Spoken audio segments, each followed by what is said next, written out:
오늘은 감사와 찬양 그리고 송축이라는 제목으로 함께 말씀 나누도록 하겠습니다. 말씀에 은혜 받으시는 귀한 분들 되시길 소망합니다. 우리가 소리를 지른다라는 그런 표현이 있죠. 여러분들은 언제 소리를 지르시나요? 저는 소리를 지른다 하는 얘기를 생각하다 보니까 아무래도 자녀를 키워서 그런 건지 아이들한테 소리 지르는 것밖에 생각이 안 나더라고요. 그래서 이 조용히 시킬 때나 아니면은 이렇게 말을 안 들을 때 이렇게 소리를 지르곤 하는데, 여러분은 언제 소리를 지르십니까? 이 소리를 지른다 할 때 어느 때가 생각나시는지 한번 물어보고 싶습니다. 시편 100편에 보면 1절에 온 땅아 주님께 환호성을 올려라 이렇게 써 있습니다. 이 영어로 보면 온 땅아 주님께 환호성을 올려라 할 때 shout 이렇게 써 있어요. shout가 뭐죠? 네, shout라는 의미가 이 소리를 지른다 라는 의미예요. 그래서 온 땅아 주님께 소리를 질러라 이렇게 이야기를 하고 있습니다. 이 소리를 지른다 라는 의미가 어떤 의미냐면, 우리가 여러분들 축구 좋아하시나요? 네, 저는 축구를 굉장히 좋아해서 지금 아시안컵이 진행 중이잖아요. 우리가 지금 우리나라가 4강에 올라갔습니다. 아시죠? 근데 경기가 한 경기 이렇게 이기면서 끝날 때 사람들이 막 소리를 지르고 환호성을 지르잖아요. 맞죠? 그런 소리를 지르는 것이 오늘 말씀에서 1절에서 이야기하는 그런 소리를 지르는 거예요. 너무나 기뻐서 환호를 하며 소리를 지르는 것이죠.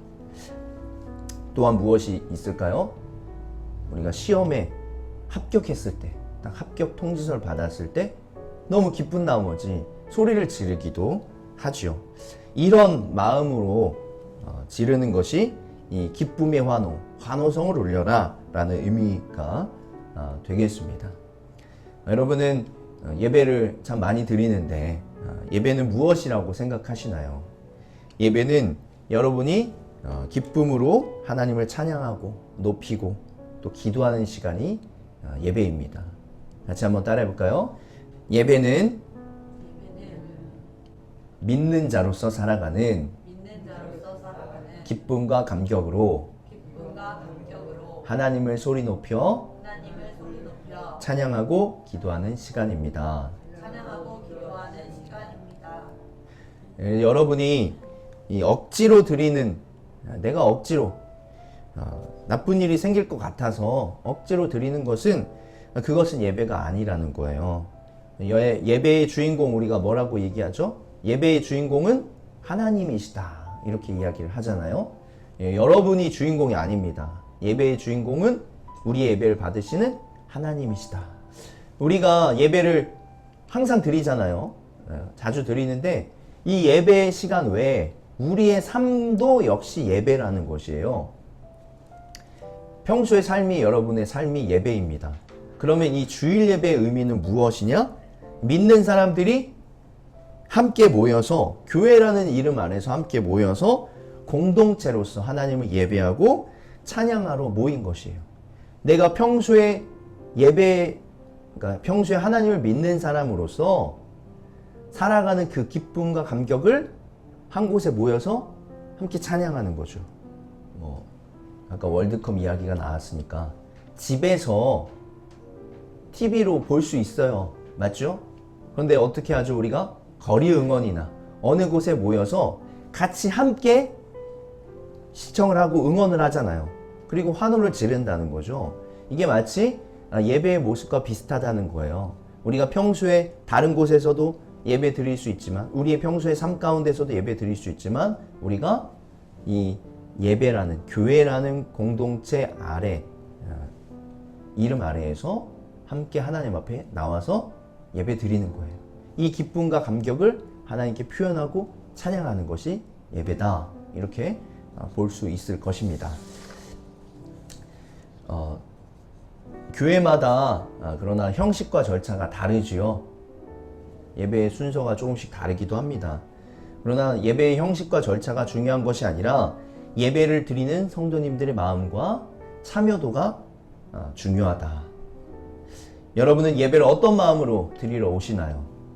그리고 예배에 적극적으로 참여하고 계신가요?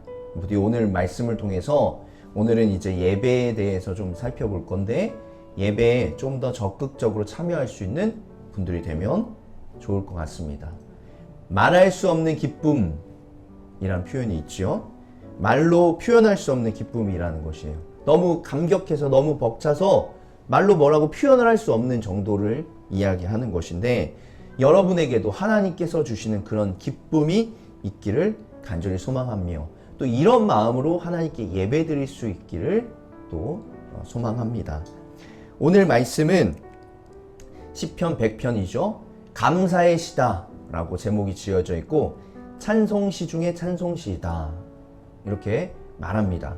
또한 하나님을 어떻게 예배해야 되는지에 대해서 설명하고 있습니다. 오늘은 시편 100편의 말씀을 통해서 우리가 어떻게 예배해야 되는지 이것에 대해서 살펴보며 함께 은혜 나누기를 소망합니다. 먼저 첫 번째로는 우리는 하나님을 섬기며 하나님께 나아가야 합니다. 같이 한번 따라해 보겠습니다. 하나님만 섬기겠습니다. 하나님만 섬기겠습니다. 시편 2절과 3절인데요. 기쁨으로 주님을 섬기고 환호성을 울리면서 그 앞으로 나아가거라. 너희는 주님이 하나님이심을 알아라. 그가 우리를 지으셨으니 우리는 그의 것이요 그의 백성이요 그가 기르시는 양이다. 우리가 섬긴다라는 말을 많이 하죠. 섬긴다. 하나님을 섬긴다. 교회를 섬긴다. 누구를 어떤 분을 섬긴다.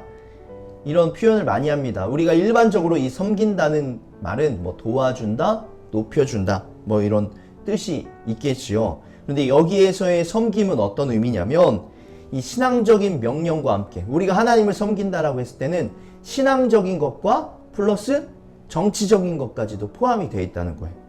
이게 무슨 의미냐? 예를 들어서 이 여호수아에서도 섬긴다라는 표현이 나오는데 24장 14절에 이렇게 말씀하셨으니 당신들은 이제 주님을 경외하면서 그를 성실하고 진실하게 섬기십시오. 그리고 여러분은 여러분의 조상이 강 저쪽의 메소포타미아와 이집트에서 섬기던 신들을 버리고 오직 주님만 섬기십시오.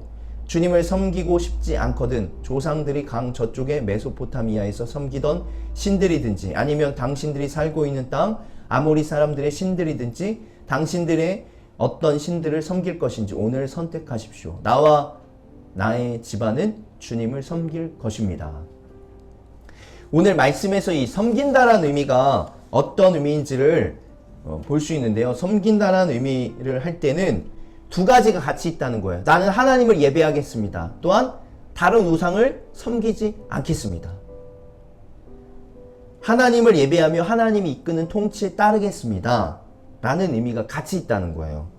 그러니까 지금은 따르지만 하나님이 마음에 안 들면 안 따르겠습니다. 이게 아니라 지금도 따르고 또 영원히 따르겠습니다.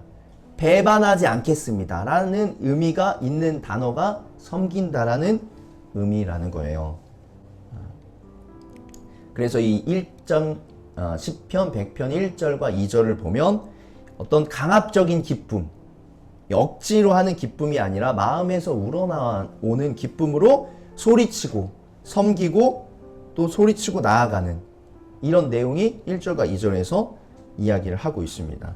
이 섬긴다라는 말에서도 우리가 알 수 있듯이 우리가 기쁨으로 이렇게 소리치고 환호할 수 있는 이유는 하나님과의 특별한 관계가 있기 때문이에요. 3절 너희는 주님이 하나님이심을 알아라. 그가 우리를 지으셨으니 우리는 그의 것이요 그의 백성이요 그가 기르시는 양이다.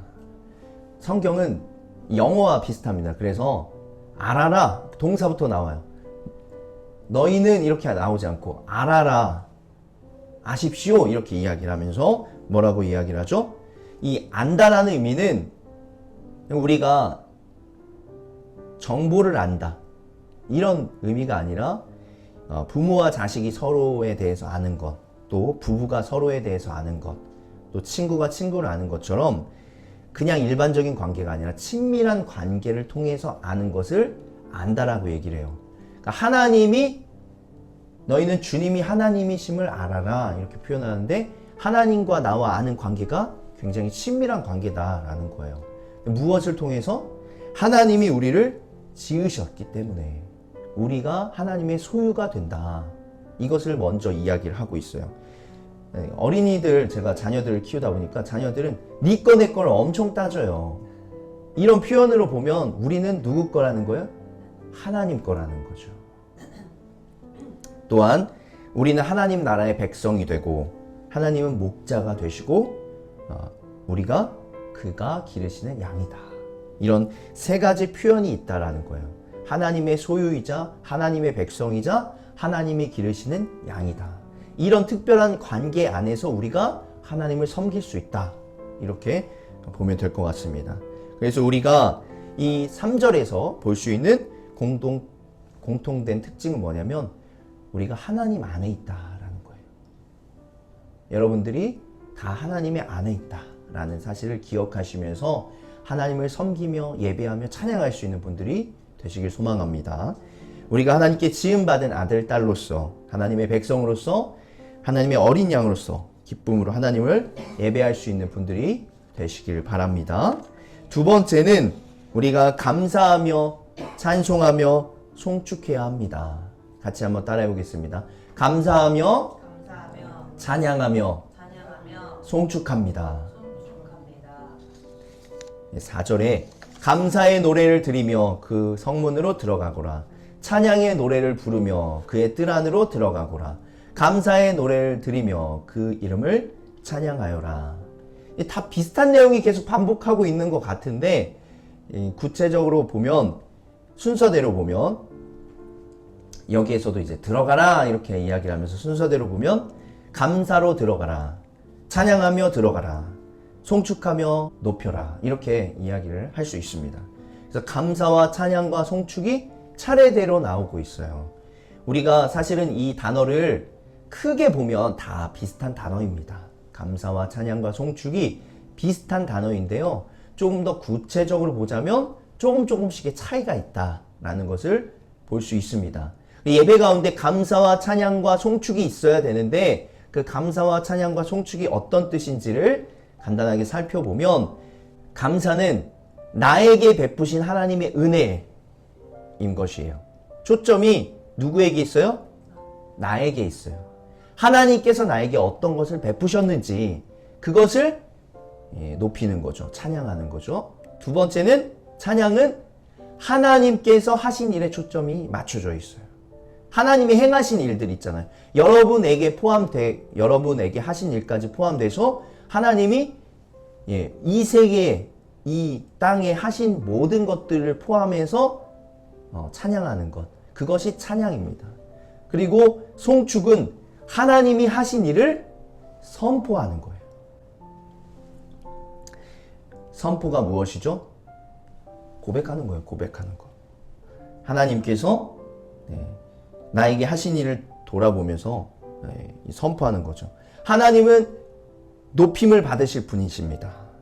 하나님은 예배를 받으실 분이십니다. 찬양을 받으실 분이십니다. 하나님께서 우리 교회에 놀라운 일을 하셨습니다. 이런 것들을 고백하는 게 선포라고 할 수 있어요.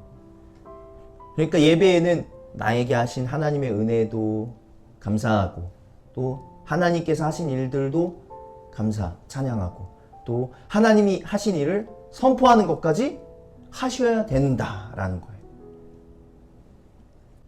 이런 것들이 다 같이 있는 것이 예배다라고 볼 수 있습니다. 그래서 4절의 말씀을 통해서 우리가 보면 감사하는 마음으로 예배를 드리러 오고 예배에 와서는 감사와 찬양과 송축이 있는 것이 예배다. 이렇게 볼 수 있습니다.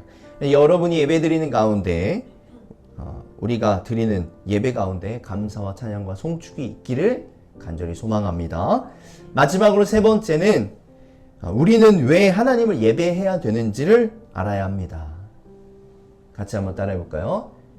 하나님이 좋으신 분이기 때문입니다. 하나님이 좋으신 분이기 때문입니다. 5절에 주님은 선하시며 그의 인자하심이 영원하다. 그의 성실하심이 대대에 미친다.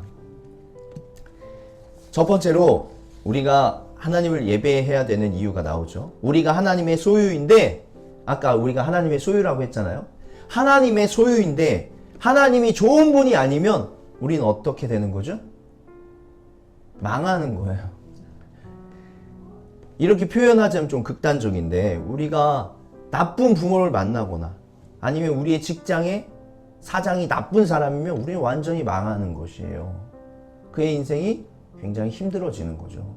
그런데 하나님이 좋으신 분이기 때문에, 우리가 하나님의 소유인데 하나님이 좋으신 분이기 때문에 우리도 하나님을 믿고 따르며 의지하며 예배할 수 있다는 것이죠. 사람이 하나님 또는 신의 소유라는 측면으로 살펴볼 때 고대의 신들은 인간을 노예 취급했어요. 그리고 괴롭히면서 이용했죠. 그런데 그런 것과 달리 하나님께서는 사람과의 친밀한 교제를 하시고 또 원하시고 사람을 사랑하시고 좋아하셨다. 마찬가지로 우리가 하나님을 찬양하고 예배할 수 있는 이유는 하나님은 선하시며 인자하시며 성실하시기 때문이다. 하나님은 좋은 분이기 때문이다. 라고 할 수 있는 거예요. 선하신 하나님께서 우리를 더 좋은 길로 인도하여 주실 줄 믿습니다. 또한 선하신 하나님께서 우리를 시험이나 환난이나 고난에서 건져 주실 것입니다. 선하다라는 표현 다음에 인자하시다, 성실하시다라는 의미가 있는데, 그 의미는 무엇이냐면 인자하시다라는 것은 언약적인 사랑을 이야기합니다. 하나님은 우리에게 어떤 언약을 맺으셨죠? 내가 너희를 영원히 사랑할 것이다 라는 언약을 맺으셨어요. 하나님은 그 언약을 깨는 분이 아닙니다. 그렇기 때문에 영원한 사랑이 계속되는 거죠. 우리가 결혼은 언약이다라고 얘기하는데, 결혼할 때 서로 양쪽 부부에게 우리는 영원히 사랑하겠습니다 라는 고백을 하는 거잖아요. 그 언약을 하는 것처럼 하나님께서도 우리를 영원히 사랑하겠다라고 말씀을 하시는 거예요. 그 사랑이 깨지지 않는 그 사랑이 인자하시다라는 표현이다라는 거죠. 그리고 그 다음에 성실하시다는 믿음직스럽다. 이 약속을 하신 게, 이 언약 약속을 한 것을 하나님은 믿음직스럽게 지키시는 분이다 라는 것이에요. 그렇기 때문에 하나님은 선하시다, 인자하시다, 성실하시다, 이 표현이 모두 다 우리에게 좋은 것들이다 라는 거죠. 그렇게 우리가 하나님을 예배하고 찬양할 수 있는 것이고, 또 우리가 하나님께 우리의 삶을 맡기면서 하나님의 인도하심을 따라 살아갈 수 있는 것이다 라는 거예요. 말씀을 마무리하면서 제가 이런 생각이 들었습니다. 우리가 이 세상을 살아가면서 돈이나 백이 있으면 참 든든할 것 같다는 생각이 들죠.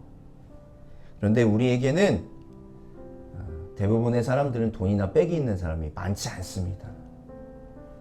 그러나 우리에겐 누가 계시죠? 하나님이 계시다. 물론 돈이나 백이 있으면 더 좋겠지요. 하지만 우리가 이런 것들을 의지하기보다는 하나님을 의지하면서 하나님께 우리의 삶을 맡길 때 하나님께서 우리의 삶을 책임져 주시고 또 더 좋은 길, 더 선한 길로 인도해 주시고 우리를 영원히 사랑해 주실 줄로 믿습니다. 아멘. 오늘 말씀을 마무리합니다. 예배는 억지로 드리는 것이 아닙니다. 바라기는 여러분들이 자연스럽게 감사하는 마음으로 하나님을 찬양하고 송축할 수 있기를 바랍니다. 예배를 드리러 오는 마음이 달라지고 또 예배에 대한 태도가 달라지길 소망합니다. 이 시편 100편처럼 예배를 드리러 올 때 설레고 또 너무 기다려지고 또 신나는 그런 여러분들이 되었으면 좋겠습니다. 그래야 예배를 통해서 하나님을 만나고 또 하나님의 은혜를 충만히 누릴 수 있는 우리 좋은 만남 교회 성도님들이 되시기를 주의 이름으로 축복합니다. 아멘.